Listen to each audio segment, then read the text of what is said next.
آپ انہیں چھوڑ دیں جو یہ باتیں بناتے رہتے ہیں اور کھیل کود میں مگن رہتے ہیں، یہاں تک کہ وہ اس دن کو دیکھ لیں جس کا ان سے وعدہ کیا جا رہا ہے۔ وہی آسمان میں بھی معبود ہے اور زمین میں بھی وہی معبود ہے، اور وہ حکمت والا اور علم والا ہے۔ آیت نمبر 83۔ حشام بن الحکم امام جعفر صادق علیہ السلام کے صحابی تھے۔ وہ بیان کرتے ہیں کہ ابو شاکر دیسانی نے مجھ سے کہا کہ قرآن کریم میں ایک آیت ایسی ہے جو ہمارے عقیدے کو بیان کرتی ہے۔ میں نے کہا وہ کون سی آیت ہے؟ تو اس نے یہ آیت پڑھی، وَهُوَ الَّذِي فِي السَّمَاءِ إِلَٰهٌ وَفِي الْأَرْضِ إِلَٰهٌ وَهُوَ الْحَكِيمُ الْعَلِيمُ۔ آسمانوں میں بھی معبود ہے اور زمین میں بھی معبود ہے، یہی ہمارا عقیدہ ہے۔ حشام نے کہا کہ میں اس بارے میں نہیں جانتا، اور اسی سال وہ حج کے لیے گیا۔ وہاں اس نے امام جعفر صادق علیہ السلام کی خدمت میں اسی آیت کو پیش کیا اور ابو شاکر کی بات بھی بیان کی، تو آپ نے فرمایا کہ زندیق اور خبیث کا عقیدہ ہے۔ جب تو واپس جائے تو اس سے پوچھنا کہ کوفے میں تیرا نام کیا ہے، تو وہ کہے گا کہ فلاں مقام فلاں نام ہے۔ پھر اس سے پوچھنا کہ بصرے میں تیرا کیا نام ہے، تو وہ وہی نام بیان کرے گا۔ تو اس سے کہنا ہمارا رب بھی ایسے ہی ہے، اللہ ہمارا رب آسمانوں میں بھی معبود ہے اور وہ ہر مقام و مکان میں بھی معبود ہے۔ حشام جب کوفہ واپس آیا تو ابو شاکر پھر اس کے پاس آیا، تو حشام نے وہی جواب دیا جو امام نے بتایا تھا۔ خلیفہ ثانی کے پاس اسقف نصرانی آیا اور اس نے ان سے سوال کیا کہ مجھے بتاؤ کہ اللہ کہاں ہے۔ وہ غضبناک ہو گئے۔ وہاں مولا کائنات علی بن ابی طالب علیہ السلام بھی موجود تھے، تو آپ نے فرمایا کہ اے نصرانی، مجھ سے جو سوال کرنا چاہتے ہو کرو، میں اس کا جواب دوں گا۔ پھر آپ نے فرمایا کہ ایک دن ہم رسول خدا صلی اللہ علیہ وآلہ وسلم کی خدمت میں موجود تھے کہ ایک فرشتہ آپ کے پاس آیا اور اس نے آپ کو سلام کیا۔ آپ نے پوچھا کہاں سے آ رہے ہو؟ اس نے جواب دیا کہ ساتویں زمین سے، اپنے رب کے پاس سے۔ پھر ایک اور فرشتہ آیا اور اس نے بھی آپ کو سلام کیا۔ آپ نے اس سے بھی یہی سوال کیا، تو اس نے کہا کہ میں سورج کے طلوع ہونے کے مقام سے، اپنے رب کے پاس سے۔ پھر ایک اور فرشتہ آیا اور اس نے سلام کیا، تو حضور اکرم صلی اللہ علیہ وآلہ وسلم نے اس سے پوچھا کہاں سے آ رہے ہو؟ اس نے جواب دیا سورج کے غروب ہونے کی جگہ سے، اپنے رب کے پاس سے۔ پھر آپ نے فرمایا کہ اللہ یہاں بھی ہے، وہاں بھی ہے، وہ آسمانوں میں معبود ہے اور زمین پر بھی وہی معبود ہے، وہ حکیم و علیم ہے۔ امام محمد باقر علیہ السلام نے فرمایا کہ اس کے معنی یہ ہے کہ میرے رب کی حکومت و سلطنت ہر مقام ہر جگہ ہے، اور اس کے علم سے کچھ پوشیدہ نہیں۔ وَتَبَارَكَ الَّذِي لَهُ الْمُلْكُ السَّمَاوَاتِ وَالْأَرْضِ وَمَا بَيْنَهُمَا وَعِندَهُ عِلْمُ السَّاعَةِ وَإِلَيْهِ تُرْجَعُونَ۔ بابرکت ہے وہ جس کے قبضۂ قدرت میں آسمانوں اور زمین اور ہر چیز کی بادشاہی ہے، جو زمین و آسمان کے درمیان ہے، اور قیامت کا علم بھی اس کے پاس ہے، اور اسی کی طرف تم پلٹائے جاؤ گے۔ اس کو چھوڑ کر جنہیں یہ پکارتے ہیں وہ شفاعت کے مالک نہیں ہیں، مگر وہی جو سمجھ بوجھ کر حق کی گواہی دینے والے ہیں۔ اگر آپ ان سے پوچھ لیں کہ انہیں کس نے پیدا کیا ہے، تو یقیناً کہیں گے کہ اللہ نے۔ بس تم کدھر بہکے جا رہے ہو؟ رسول کے اس قول کی قسم کہ اے پروردگار، یہ لوگ ایمان نہیں لائیں گے۔ آپ ان سے منہ موڑ لیں اور کہہ دیں کہ سلام ہو، ان قریب وہ سب کچھ جان لیں گے۔ امام جعفر صادق علیہ السلام نے فرمایا کہ قاضی 4 طرح کے ہیں۔ 3 طرح کے قاضی دوزخ میں ہوں گے اور 1 طرح کے قاضی جنت میں جائیں گے۔ نمبر 1 وہ جس نے ظالمانہ فیصلہ کیا لیکن یہ علم نہ تھا کہ یہ فیصلہ ظلم پر مبنی ہے۔ نمبر 2 وہ جس نے ظالمانہ فیصلہ کیا اور جانتا تھا کہ یہ فیصلہ ظلم پر مبنی ہے۔ اور نمبر 3 وہ جس نے فیصلہ صحیح کیا لیکن اسے یہ علم نہیں تھا کہ یہ فیصلہ صحیح ہے۔ نمبر 4 وہ جس نے صحیح فیصلہ کیا اور فیصلے کی صحت کی وجوہات کا بھی علم رکھتا تھا۔ چنانچہ پہلی 3 اقسام کے قاضی دوزخ میں ہوں گے، اور چوتھی قسم کا قاضی یا فیصلہ کرنے والا جنت میں ہوگا۔ ارشاد قدرت ہوا کہ لوگ جس کی اس دنیا میں عبادت کرتے ہیں وہ ان کی شفاعت کے مالک و مختار نہیں ہیں۔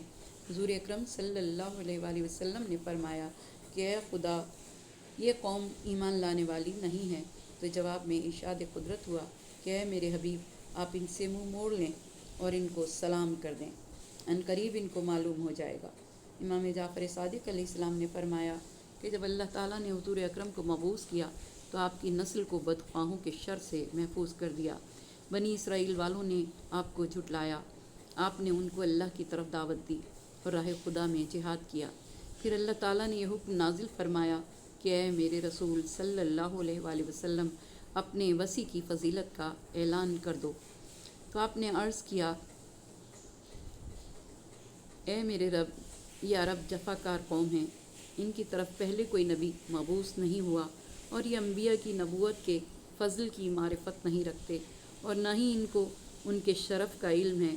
ان میں سے اکثر ایسے ہیں جو اہل بیت کی فضیلت کو تسلیم کرنے سے انکار کر دیں گے، اور اگر میں ان کے سامنے اپنی اہل بیت کی فضیلت و شرف و عظمت کو بیان کروں تو یہ میری بات قبول نہیں کریں گے اور اس پر ایمان نہیں لائیں گے اور میرے مخالف ہو جائیں گے۔ حضور اکرم صلی اللہ علیہ وآلہ وسلم نے جب یہ ارشاد فرمایا تو اللہ تعالیٰ نے فرمایا آپ ان سے غم زدہ نہ ہوں اور ان کو سلام کر دیں، ان قریب ان کو معلوم ہو جائے گا۔ آپ اپنے وصی کی فضیلت کو بیان کر دیں۔ بس آپ صلی اللہ علیہ وآلہ وسلم نے ان کے سامنے اپنے وصی کا ذکر کیا اور اس کی فضیلت کو بیان کیا تو لوگوں کے دلوں میں نفاق پیدا ہو گیا۔ حضور اکرم صلی اللہ علیہ وآلہ وسلم اس کو جانتے تھے، تو اللہ تعالیٰ نے فرمایا ہم جانتے ہیں کہ آپ کا سینہ تنگ ہو رہا ہے ان باتوں کی وجہ سے جو باتیں یہ لوگ کہہ رہے ہیں۔ حقیقتاً یہ لوگ آپ کی تکذیب نہیں کر رہے بلکہ یہ اللہ کی آیات کا انکار کر رہے ہیں۔ یہ بغیر کسی حجت و دلیل کے ہماری آیات کا انکار کر رہے ہیں۔ شب معراج نبی اکرم صلی اللہ علیہ وآلہ وسلم کو اہل ایمان کا صحیفہ دیا گیا جس میں تمام اہل ایمان کے نام، ان کے والدین اور قبائل کے نام درج تھے۔ اس کے بعد حضور اکرم صلی اللہ علیہ وآلہ وسلم کو اہل کفر کے متعلق ایک صحیفہ دیا گیا جس میں انکار کرنے والوں کے نام، ان کے والدین اور قبائل کے نام کے ساتھ لکھے ہوئے تھے۔ حضور اکرم صلی اللہ علیہ وآلہ وسلم نے عرض کیا خدایا کیا یہ لوگ ایمان نہیں لائیں گے؟ تو اللہ نے فرمایا ان سے رخ پھیر لیں اور کہیں سلام ہو، ان قریب وہ جان لیں گے جو سلوک ان کے ساتھ اس جرم میں ہوگا کہ وہ اللہ کے نبی کے اہل بیت کو ماننے کے منکر ہیں۔ صدق اللہ العلی العظیم۔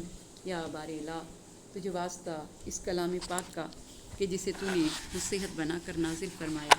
پروردگار دو عالم ہمیں توفیق عطا فرما کہ ہم تیرے اس کلام کو پڑھیں اور اس کو سمجھنے کی کوشش کریں اور پھر اس پر عمل کرنے کی کوشش کریں اور ایسی کوشش کریں جو کوشش کامیاب ہو جائے۔ پروردگار دو عالم تو ہمیں توفیق دے کہ نیکی کی طرف ہم بڑھیں اور برائیوں سے دور رہیں۔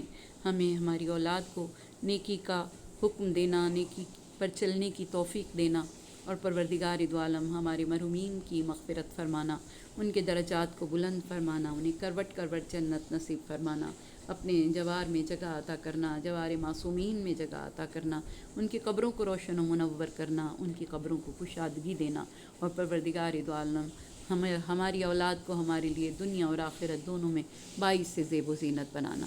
پالنے والے تجھے واسطہ تیرے حبیب پاک چہاردہ معصومین علیہ السلام کا جو بیمار ہیں کل بیماروں کو صحت کاملہ، صحت عاجلہ عطا ہو۔ جو پریشان ہیں پروردگارہ تو ان کی پریشانیوں کو دور فرما۔ جو رزق کے طلبگار ہیں ان کی روزی میں برکت عطا فرما۔ ہمارے ملک میں امن و امان رہے، دہشت گردوں کو نیست و نابود فرما، یہودیت اور عیسائیت کی چالوں کو انہی پر پلٹ دے۔ پروردگار دو عالم غزہ کے مسلمانوں کی، فلسطین کے مسلمانوں کی مدد فرما۔ پروردگارہ واسطہ محمد و آل محمد کا اہل اسلام میں اتفاق پیدا فرما، ایک دوسرے کے ساتھ ظلم اور تشدد کرنے کی کارروائیوں کو روک دے، اور پروردگار دو عالم ہمارے ملک میں امن و امان رہے۔ اہل کشمیر پر رحم فرما اور اہل بیت کے چاہنے والوں کے دشمنوں کو نیست و نابود فرما۔ جہاں جہاں اہل بیت کے چاہنے والے موجود ہیں پروردگارہ تو خود ان کا محافظ بن۔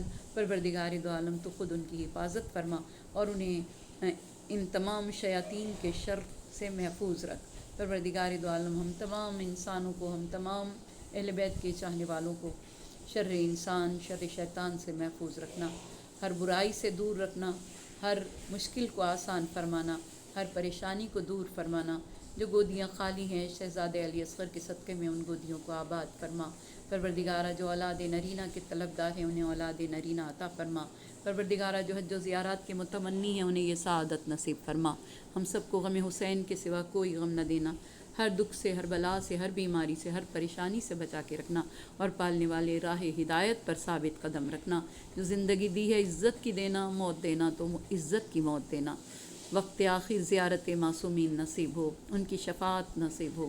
قبروں میں جائیں تو وہ ہماری قبروں میں تشریف لائیں اور ہماری قبروں کو کشادگی نصیب ہو، اور جب ہم جنت کے دروازے پر پہنچیں تو جوار معصومین نصیب ہو۔ پالنے والے ہمارے امام کے ظہور میں تعجیل فرما، ہمارے امام کے ظہور میں تعجیل فرما، ہمارے امام کے ظہور میں تعجیل فرما۔ آمین یا رب العالمین۔ ربنا تقبل منا انک انت السمیع العلیم۔